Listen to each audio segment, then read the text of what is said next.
Hello everyone, yes, I am doing the metal tag for 2025. So normally I don't, well I have been doing these videos and I didn't think about even doing it this year, didn't even cross my mind until I saw loads of people doing it, and I kind of thought to myself, I should do this video because not only is it a way of just you listening to me ramble on about stuff from my collection with some really unique questions that actually are really good this year, it's also kind of a way for me to kind of pimp out some other YouTube people and kind of maybe convince people watching this video to actually get involved in YouTube. Because when I started out, I hated doing videos, and I still don't really like doing it now, where I have to like watch myself and then edit it afterwards. But if it inspires people like who are kind of like maybe alone and don't socially have anyone to talk to about music apart from being online like I do, for example, it's a really cool way of just kind of mingling into a weird community of fellow music nerds that just love music and want to talk about music. And I know they do like a vinyl community, but that's pretty shit, whereas the metal one is, in my opinion, the top tier of what this video is, because you actually get decent music. You're going to get people rambling on about Beatle albums and all that kind of crap. They're all different, you know, everyone's video is completely different, you know. This video as well, I mean, like, these questions, all the albums I picked out, I haven't listened to some of these albums for absolutely ages, so I'm quite excited after this video to kind of chuck them on when I've done this and enjoy them again, because you know when you start collecting music you kind of forget old albums. But yeah, I've spoke for nearly 2 minutes about nothing really. So this has been done by Marty and Alan over at the I can never pronounce their channel, Metal Theologian channel. It's a really intelligent channel of two dudes that know their shit. I mean, Marty is in a band, a wonderful death metal band called The Glorious Dead. Love that band. I love Gorefest, so anything like that I'm all in. And Alan's just a fucking font of knowledge. Like, he knows so much about music, and he's always inspiring me with stuff that I've never even heard of before. Like, I'm born in '89. I can rely on those older dudes to kind of teach me the ways of the metal world. You know, they know what they're talking about. So I will leave a link to the original channel and the original video. So if you do want to get involved, start a YouTube channel, this is the perfect way to do it, because it's no easier than just doing 20 questions. We all search for the metal tag on YouTube, we all find each other. Happy days, right? So anyway, question number 1 is hype. Name a release you're eagerly anticipating in 2025. Now, I don't really know. I don't really think about new releases, especially this time of year. I don't really think about it at all. The only thing I could think off the top of my head was I know Hooded Menace are going in the studio to record another album, or are in the studio doing it. So in theory, this year will be the year of a new album, but you never know. Like, my band Consecration are recording our new album in March. Well, technically in January, the end of January, the drums are being done, and then in March we go up to Priory Studios in Birmingham to record with Greg from Esoteric, which we're really excited about, because we said been saying we're going to do that for absolutely years and years and years. And finally now, 15th year of the band, we're finally going to go record with him, so that's really cool. And yeah, other than that, I mean, I take it as it comes, you know. I normally rely on people on YouTube and on social media to kind of tell me what I want to like, because normally at this point I'll be looking at stuff I haven't collected before, like older bands and stuff like that. So yeah, 2025, who knows what it'll bring. I don't really care. Question number 2 is show the 25th item, CD, cassette, vinyl in your collection. So I've gone with quite a few people who have done it, pick one from each category. So I collect pretty much everything in vinyl, CD and cassette. If I can get it, I'll get it. Like, cassette is obviously the preferred choice for the cheap option, vinyl because it's pretty, and then CD if it's convenient, you know. So the 25th cassette in my collection is this US 90s death metal band Body Bag, with this reissue of their Mutilated Beyond Recognition. I think this is a demo. Came out some point in the 90s. Really, really good. I haven't listened to this again for absolutely ages, just sat on the rack. So I'm going to give that a blast after this video. In the CDs, we've got some US black metal by the band that's called Ancient Flame with Tyrant Blood. I believe the guitarist and the main guy, this is like a one-man project, is also in Crypt Sermon, who put out an album last year that everyone liked. So go give that a check, you know, check it out. It's been out for a few years now, but I really, really like that. I still listen to that quite a lot. And then on the LP side of things, or the vinyl side of things, however you want to call it, I've got Japan's Anatomia with, I think this is their latest release, full album wise anyway. Corporal Torment came out in 2022, I want to say, something like that. Some titties on the back there, dead corpse on the front. you get the idea. So yeah, really good shit. Death Doom from Japan. There's loads of those bands though. Number 3, Overdue. Name an older band that you checked out for the first time in 2024 and loved. Now, there was quite a few older bands, because like I say, I watch social media to kind of learn about anything I can really, and like kind of expand my knowledge of music and stuff like that. And this one is a band I've been meaning to check out for ages now. All these albums were reissued in like a fancy wooden box by memory. And my friend from work, who's a massive black metal nerd, kind of told me I had to check this band out, and I never got around to it until I found this. And this is Windir's Lickford album. I don't know which one this is. This is like the early 2000s album. They've been around since the 90s. They no longer obviously exist. The guy behind the project passed away. But it's like symphonic black metal, but it's really like fantasy-like, and it's really melodic, it's really epic. And I checked this album out and I was like, okay, I had like a voucher and a discount code, and so I got this for like pretty much nothing. It's fucking great. I absolutely loved it. And then I went, there's the one with that's like a purple one with like a wooden door on it that I kept meaning to get, and I never got around to it. So that's the next one on the hit list. But I really, really enjoyed this, and I spun this absolutely loads. And it's rightfully been remastered, because I think these were so hard to find, and they've been reissued double LP. This is a green vinyl edition. And yeah, I really, really enjoyed it. So again, another band to fucking hunt for when I have the funds, because I need to have their music, even though you could probably stream it. But there you go. Yeah, Windir. Loved that. That was really good. Question number 4, Feeding the Monkey, basically asks, how do you purchase your music? Either Bandcamp, distros, mail order. It could be anything. For me, it's just literally however I can get it normally. Depends on the postage is normally the deal breaker all the time for me. Like, I get recommended so many labels. I get so many labels hit me up on social media. You know, they follow you on Instagram, and then you follow them back, and then you start seeing all these wonderful posters of all this music you desperately want to have. You go on the website, you put it in the cart, you calculate the shipping, and then you immediately leave the website, because you're never going to be paying for that. And if you did, you'd be divorced and living back with your parents, if you're lucky, you know. It's just, yeah, one of those things. Most of the time, I honestly go on Amazon first. I'll search on them, and some of these albums I'll show you are bargains from Amazon that I just thought, I don't like to wait for the postage. So if it can arrive the next day and I can get it cheap, yes, it's not fair on the artist if you went for Bandcamp, say, or direct from the label, but at the same time, it's like, you've got to think of yourself sometimes. And as long as you're supporting the band and listening to the music, that's the whole point of it, right? It doesn't really matter where you get it from. You know, at the end of the day, it is a hobby. Being in a band, it's not a job. It can be a job, but it's a hobby for nearly 90% of musicians, isn't it? So yeah, Amazon, Bandcamp, if I'm feeling lucky and it's like underground self-release stuff, I'll always do Bandcamp for that, especially in the UK bands. Like, again, it's postage. It's always going to be postage. If the postage is cheap, I'm all over it. If it's not a shot. Not a shot. Question number 5, Enigma. Show a heavy metal album that musically is really hard to place in a heavy metal subgenre. Now, this is kind of metal, but it's really everything. And I would imagine most people who follow the kind of music I like on paper, if you go by this channel's username, you're not going to like this, but then you might do. I don't know. I thought this was brilliant when this came out. This was my number 1 album for 2022, and it's A.A. Williams with her album As the Moon Rests. Now, on the surface, you'd probably think, oh, some bird singing about miserable songs, you know, in the vein of like My Cure or stuff like that. But this has like a doomy undertone to it. It's got a gothic element to it. It has that kind of synthy pop kind of sound as well. But what made me like it was her vocals and the haunting sound that she has in her voice, and how fucking miserable some of these songs sound, but in a beautiful way. And they have a doomy kind of crunchy guitar tone in some of the tracks, and there's that kind of gothic vibe to it, and a little bit progressive but not much, and it has loads of different layers to it. I mean, both vinyls, is a black and white vinyl in this, so it's got 2 different sides to it, like a light and a dark. You can look at it that way.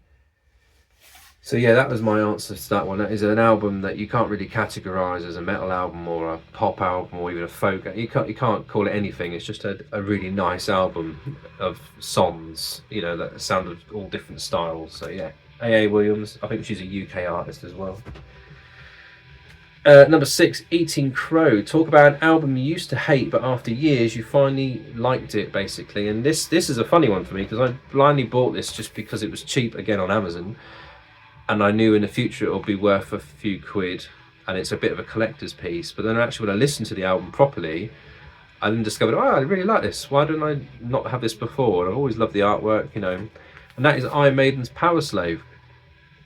Now, I discovered Maiden when I was a kid in the 90s. My uncle showed me Eddie, and I thought the artwork was amazing. Then when I went on holiday one year in the mid-90s, I got a transfer tattoo of Eddie as a trooper.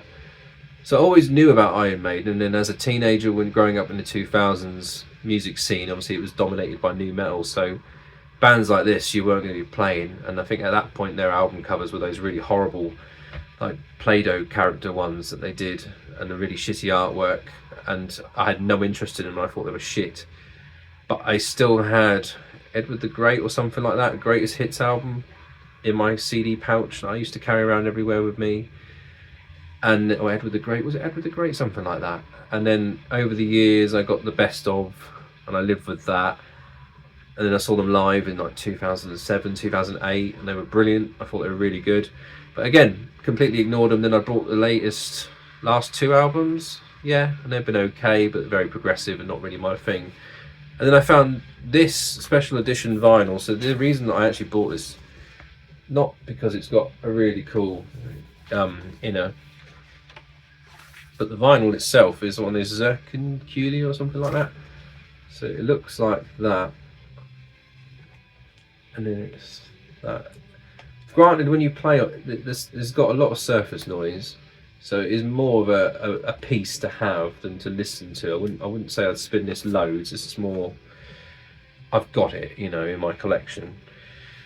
But I've always loved the artwork of Iron Maiden, and like I said, like I've known about it for years. And then I actually listened to this, and I thought it was fucking brilliant. This is a fantastic album from start to finish. I was like, why have I not done this? But that is the beauty of listening to physical media, and then sitting in here as an adult and actually enjoying it and taking it in. Changed the world. So yeah, Iron Maiden. Woo! All the old people were like, yes, he's finally turned. Question 7, Impulse. Show an album that you blindly bought in 2024. Now, I still blind buy based on recommendations normally. If I trust the person that's told me you'll like this, I'll normally buy it on a whim sometimes, especially if the artwork matches the description of I'm going to like it, then it's normally a winner. This, again, another Amazon, I think this was like 10 quid. And that's Dark Throne's Total Death. Put out through Peaceful in 2011, but this could be a reissue from later on. I imagine it is. I don't think this came out in 2011. I think this is either their 5th or 6th album in their discography. I know it's after the 3 really good black metal albums, and this is good. I mean, again, this is the only Dark Throne album I actually own in my collection. I've known about Dark Throne. I even played a Dark Throne song on. We were going to do a consecration, like special Dark Throne EP thing for charity, and it's on YouTube. If you search for it, Carpathian Life Code, I think it was, and it's just me and the drummer at the time of consecration just playing it. So I've always known about them and liked them, but this is the first time I've ever picked anything up by them. And yeah, just a really cheap vinyl that sits in my collection that I've listened to I think twice since I picked it up. So yeah, Dark Throne. 8, Collector Skirms. Show a title that you own more than one pressing of. So I don't tend to do that because it seems mental that people can buy. I know some people, I won't say anyone like Sean the Beast, who will buy every single pressing of an album, which is insane to me. But if you can do it, fuck it, go for it. I don't care. More power to you. But for me, it has to, I mean, it'll be certain albums obviously you have more copies of. And this one I have 2 copies of, and that's purely because I wanted a copy of it, and then I got the actual version of it I want. So the album in question is My Dying Bride's A Line of Deathless Kings, which I think is their 9th album, something like that. and was my introduction to the band when I was sitting on a bus at a bus station feeling miserable because my girlfriend had dumped me at the time, and I had LimeWire and I had downloaded this album, and then I started listening to it there and then, and I fell in love with the band, and it's been like that ever since. So this is like a special edition box set that I bought, and it comes with a poster, some postcards of the band, your booklet. I mean, I won't get it all out, but there's the main man in it, Aaron, that everyone's upset about because he's not singing with them at the moment. Hamish, who's no longer in the band. There's Sarah, who's no longer in the band. I think 90% of the band aren't even on that album anymore. And yeah, it's a great little album. I loved it when it came out, and I found it, and I discovered the band, and it was amazing, blew my mind. But this version never had the artwork that I know of. It has a version of it, but it's not right in my head. So when I had the chance to buy it on vinyl, I jumped on it, and I have the vinyl edition here with the correct cover for my OCD. So that's how it should look, yeah? Double LP, yeah. And it's lovely. It sounds way better on vinyl to me in my head. Probably doesn't, but yeah, great album, very gothic. No death growls or anything on this one, but My Dying Bride, awesome band. But new album, it's all right. Number 9, show a grail, something you really wanted that you acquired in 2024. So this was a complete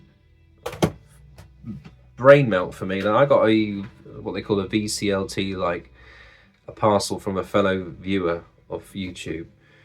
And I am always amazed when people send me anything. I mean, literally anything. Like if a band asks me to review that album, if someone sends me a little package of stuff they don't want and they think I'm going to enjoy it, I fucking love that. And I really wish I record when I open it up, because I do get really animated. But I get so excited, I open it up in the morning when all the kids are here and stuff like that. It's just impossible to record it. And I swear loads when I'm excited.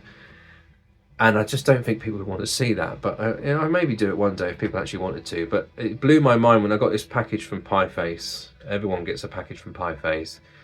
And Simon is such a lovely bloke. And he just sent me this massive box, which I'm going to do a video of showing it off, of albums. And not one of them I had. But I had a copy of this album. But I've always had the newer version. I've always wanted the Games Workshop version. You probably know what that is.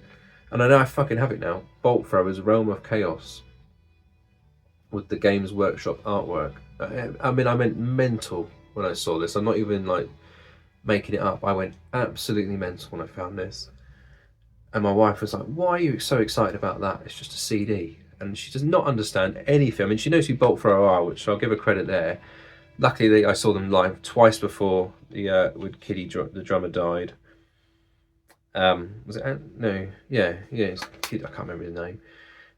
But, yes, fucking so happy I have this in my collection. I mean, and the vinyl one I'd obviously love to have. Is you're gonna have to start like selling pictures of my feet on OnlyFans to make that happen. But it's just so cool. And I used to be a massive like Warhammer nerd as a teenager. I used to have all the little models and stuff like that. But that hobby went away very quickly. But yeah, I'm so happy to have that. So yeah, Bolt Thrower, Realm of Chaos, all thanks to Simon the Pieface. You're a fucking legend. I'll even sing at your funeral one day, why not? I'm joking. Right, that's that. So, question 10. So this one, it's a bit cheeky. It's not something I'd tell people to do, but it basically says, if you could get people to send you something, what is it that you desperately need in your collection? Like, it's called a plea to the VCLT gods, but I'd never demand people send me anything ever. But there is 2 albums that have evaded me, and it's my own fault for one of them really, and then the latter one, it's just one of those things that it should be easy to find, but for some reason it's not. So the first one, I'll try and put screenshots. So this Gorefest album, Erase, it was repressed in I think 2019, and they have like these certain, the vinyls look hideous, they're like multicolored vinyls, but I have all of them from that reissue bar this one, and it was always on my hit list to have, and it was always there. It was really cheap. And I go, yeah, I'll buy that. Now, can't find it anywhere. Years later, I then remember, I never bought that. It's the only album of theirs I don't have, bar the live album. And can't get it for anywhere unless I start, again, selling pictures of my feet. It's just never going to happen. Like, the silly Discog prices for that album was ridiculous. The CD is easy enough to find, but I need the vinyl version, because I have all the other vinyls. I have every Gorefest album on vinyl. again, bar the live album, which again is another one that costs absurd money. And so yeah, that's one of them. And then the other one is, for some reason, a band that's incredibly hard to get albums from in the UK, especially the newer ones, and that is November's Doom's Into the Night's Requiem. I have a promo copy of this album, which I thought was the actual album when I bought it years ago, and then it came in the post and it was just a cardboard sleeve with some woman going, "This is November's Doom's," because it's a promo copy that some guy from a review magazine might have had back in the day. And I can't find this album anywhere. Again, this is a band I have everything of, bar this one and a Hematalia or something like that with the Witch Doctor on the front. They're the only two albums I can't find them anywhere. I have every single other album by them, and they're a great US death doom band from the 90s, in the vein of My Dying Bride a little bit and Paradise Lost, but a bit more chunkier and a bit more aggressive and a bit more of a US band. So, you know, has that element to it. So yeah, that would be the answer to that one. Those two albums. One day I'll get them. You know, I used to say I'd never get the Disma album, or I'd never get Solitude Eternitas Beyond the Crimson Horizon, but I have them now because they've either been reissued or I've found them on eBay. So, you know, time will tell. Question number 12, 11. So a Boomerang album. Show an album that no matter how many times you purge it from your collection, another copy returns to you. I actually don't have anything, because I've never actually purged anything. Well, I've not wanted back or not received back, because it's something that I would never have in the first place. Like I've given a few albums away from stuff that I listened to when I was a teenager and no longer resonates for me, like that Finnish band Kulplakani or something like that. I had an album of theirs, and to this day I still don't know why I ever bought it, because I always thought they were shit anyway. So I still don't know why I owned it, but I bought it. I remember even buying it brand new in HMV. So I got rid of that a long time ago, and that's amazingly not come back to me, happily. I don't like that band. I got rid of a lot of old thrash albums over the years to people that I think would enjoy it generally more than I do, because I like thrash, but there's only certain thrash bands that I will tolerate. It's not really a genre that really excites me even a little bit. Older bands, yeah, like Sabbath, early Overkill, Overkill in general, I think are brilliant. Slayer, obviously, but I've still got my Megadeth albums. I'm not fussed about them really anymore. Obviously got all the Metallica albums, but they're more for the kids now, for when they're older and they can have them. So yeah, not really purged anything unless it's something ridiculous. Like, I mean, I got sent a load of hardcore albums from a label a few years ago, and that was amazing that the label did that, but I don't think they realised that I didn't like hardcore, especially European hardcore in the different language. Just didn't click at all, and I felt really bad, so I passed it on to people I think who would appreciate the music. So yeah, that's the answer to that one. What screen are we on? So this one, number 12, Reunion. Name an artist that you had lost track over time but then reconnected with in 2024. So this, it'll be a weird one to some people, but this is actually the only album, I have a live album, but this is the only studio album I actually have of this band, and that is the band Death, with The Sound of Perseverance. Now, I've obviously know everything, everyone knows about Death. I know all their albums, I know all their songs, but I've never actually bought anything. I've never been needing to, because when they did that repress of the vinyls, and then they've just been repressing them and repressing them and repressing them, you can get them anywhere now. And I always tell myself one day, yeah, I'd love to have all them in discography, but not fussed. But then I remembered that this was actually my favourite album of theirs, and I really wanted to hear it physically. And again, I was on Amazon over Christmas doing my Christmas shopping for the wife last minute, and the kids bits from me. And then this was on sale, so I thought, yeah, I'm going to buy that. I want that. Not knowing that it was a really shiny cover, which I don't understand why, but it's ridiculously shiny. But I never even knew what the cover looked like. I used to think this was like teeth, and a mountain with teeth. And then when I look at it now, you got to see people climbing up it. I never knew that. So that's another beautiful thing about having physical media. But yeah, my favourite Death album. It's even got a Judas Priest cover at the end, Painkiller, which is also on this. So yeah, happy about that. I now have that in the old collection, so I can say I actually have a Death album now, not just that live album from LA or something like that back in the 90s or early 2000s. So that's that one. So number 13, Upstart. Name a new band whose debut album really impressed you. So this is a Yorkshire-based band here in England that wanted me to review this album. I swear I got it early last year from the guy, the bass player. And that is Wolves in Winter with their 2023 album, The Calling Quiet. This is put out through Agnalta Records, which is Spanish. It's a Spanish label, I swear it's a Spanish label. So this is a doom band, but it's a bit more than that. It's got a bit of post-metal elements in it. There's a little bit of black metal in there by memory, but not much. But this is a mix of like really heavy doom, should we say. And obviously being from Yorkshire, that part of the world, in England especially, there's doom bands that just kind of fall out of the sky around that area. They just kind of just appear out of nowhere like trolls. And it's just hilarious how many there are now. Especially, I think these guys are in Bradford or around that way. And if you think of My Dying Bride are from there, Paradise Lost. There's now Godfrey with Hamish's band. You've got Chris from Greensaber, his band. I think they're from Leeds, but they're also from Yorkshire. You kind of put bits and bits together. Are they Manchester? Who knows? I don't know anymore. But, or Lancashire, is it? I don't know. It doesn't matter. But yeah, Wolves in Winter, this was a really nice surprise. This is really heavy, and this is their debut full length. So I'm going to go and put this on again after this video as well, because I can't remember it that much, but I know I like it a lot. So Wolves in Winter, you should go check out. 14, Influencer. Influencer? Sounds like a virus. Show a band or release that you bought in 2024 as a direct result of watching someone else's YouTube channel. So again, this is how I discover new music. This is how I can make videos in a way, because I ain't got a fucking clue half the time. I'll find stuff myself, but like if I want to push the boat out and find stuff I've never heard of before, this is a prime example. So I was watching John, the little Welsh man, do his thing on YouTube where he does the whole like that and all that stuff like that. And he's about 4 foot tall and he's babbling on about music. Never really shows the album, just does that. You can never find out below what he's actually talking about. But I stopped the video and made sure I had the subtitles on, and I definitely knew what he was talking about. And he was talking about the latest album from this German band called Markgraf.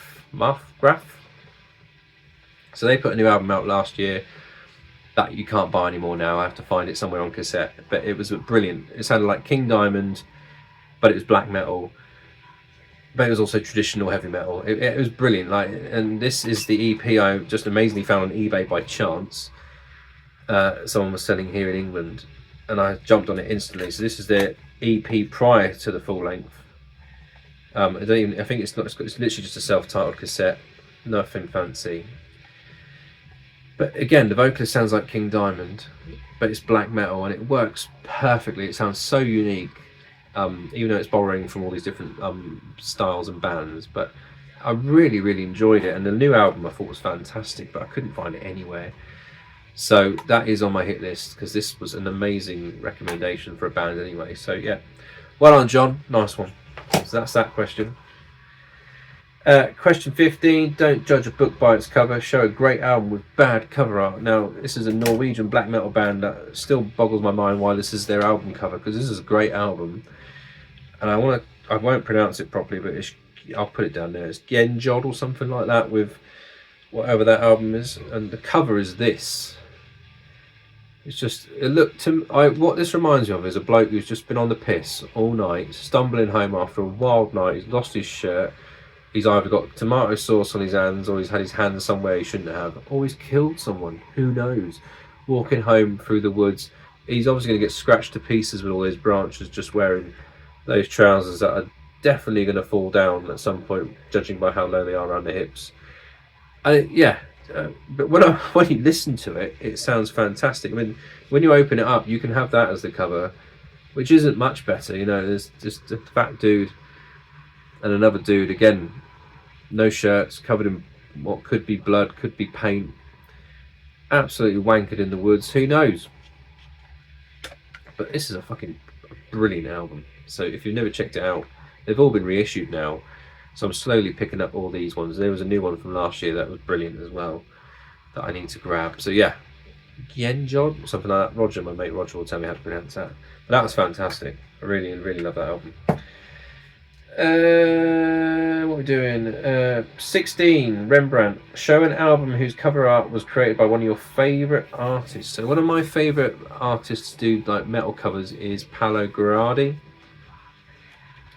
And here's 2 examples of his work here. So we've got Firespawn, which was a Swedish band that had LG Petrov and other amazing musicians from really respected death metal bands. And if you see there, his artwork is all oil paintings. So he does this all himself, all from scratch.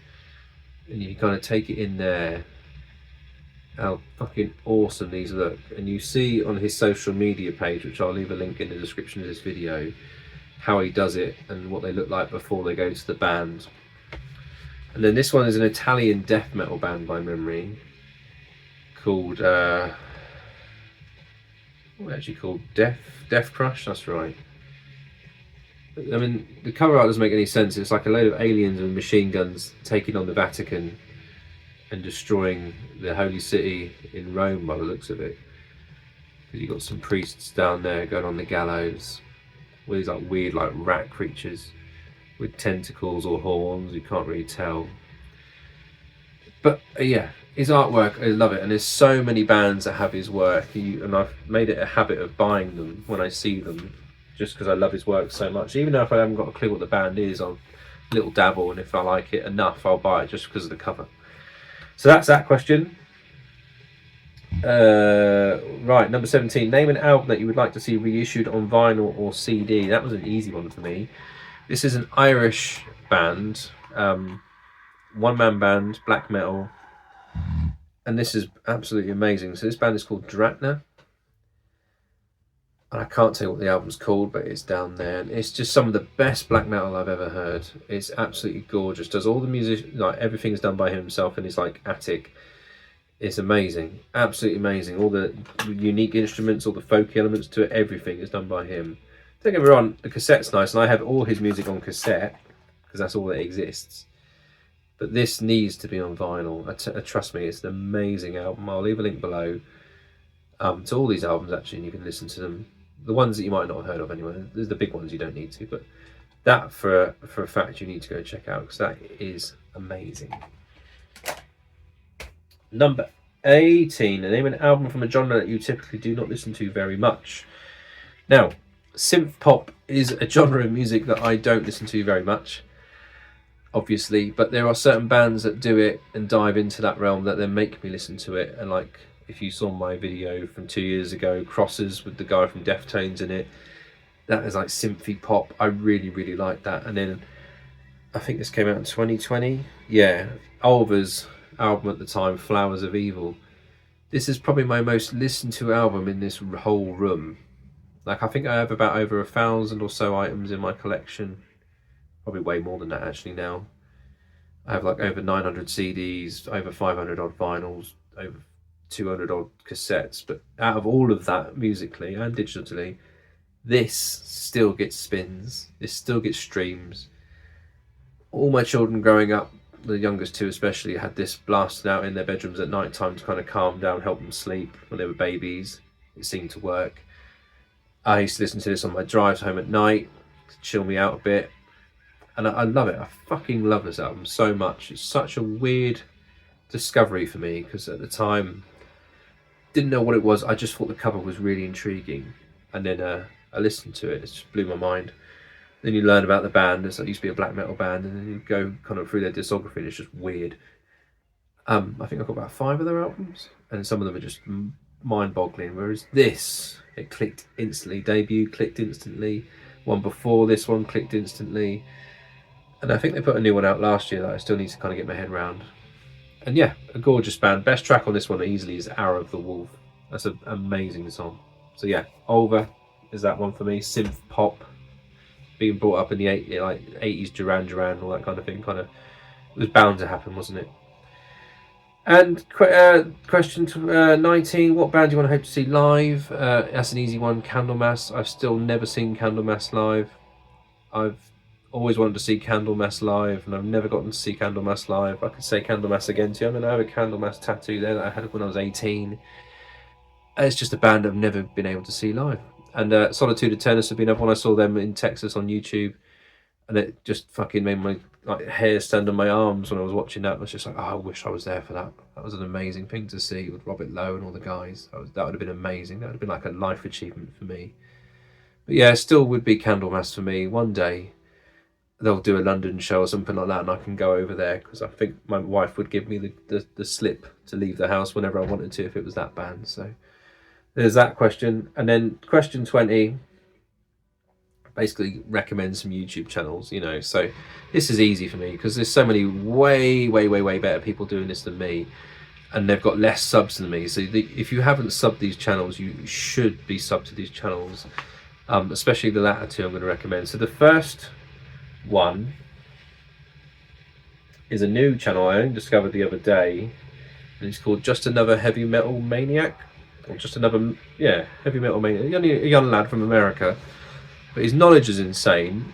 He's got his passion sorted out. He's not got an ego.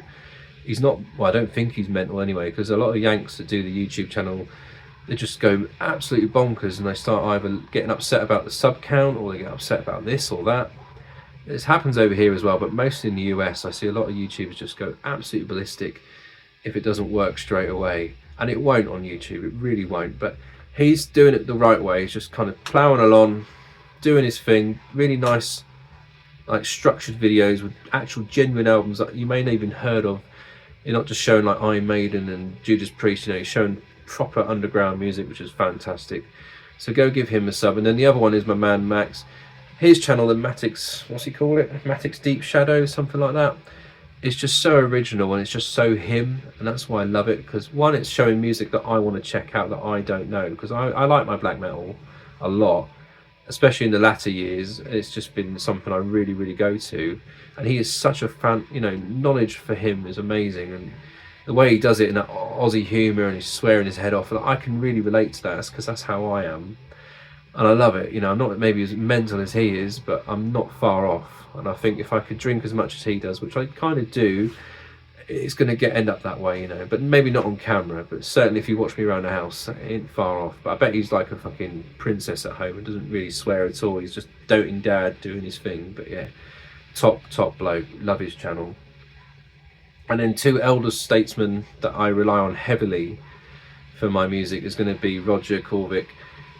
His channel has everything I need. Like his knowledge, he teaches me so much about music and bands I need to check out. I always stalk his Bandcamp page because he's got everything, and he's just fucking top bloke. And he's a real Viking as well. So how cool was that? But yeah, for recommendations across all the extreme music, he is the man. And then the godfather of the death metal circuit, Anthony Metal Miner, he is flying the flag high for underground death metal. He champions all the little labels, all the underground bands across the whole world, and he's a fucking top bloke. And again, like I've got spreadsheets I could show you, just lists of albums. I have to then remind myself why I even put it on there, that he recommends and Roger recommends. It's just a constant threat to my financial stability, is the right word. And yeah, they're both wonderful human beings, and I call them friends. You know, they're just such lovely blokes, really supportive guys. And yeah, go fucking subscribe to their YouTube channels, because they're the ones that make me do this, because they just show such great music all the time. So yeah, enough waffling. Please go and check out what I've told you about in the descriptions, like the YouTube channels. And again, thank you Marty and Alan for doing this video, you know, tag thing. I know everyone does it, and that's great because it's something to watch in January. I haven't watched any. I've only watched like one so far, so I'm going to go and binge a few more while I edit this. And yeah, I hope you all enjoy 2025 and new music. I will see you all in the next video. Take care. Cheers.